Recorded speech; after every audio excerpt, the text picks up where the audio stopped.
Good morning, this is Nellie's Farm, March 16th, 2022. Got some breaking news for you this morning. There were 2 huge earthquakes at Fukushima, Japan about an hour ago. Marfugo is the only one reporting on this so far. It's brand new.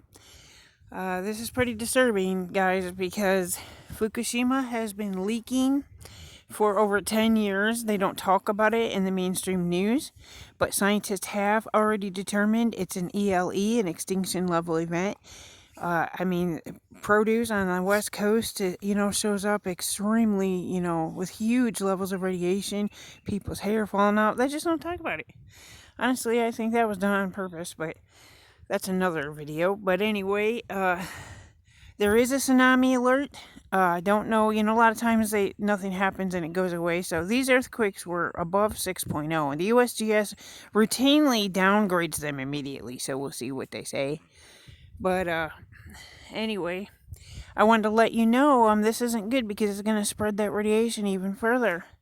And it's already, killed off so many, maybe that is wormwood, from the Bible that contaminates the waters. All right, you have a great day, and I'll keep you up to date with any breaking news. And thank you for watching. God bless all of you. I love you. Nellie's Farm signing off.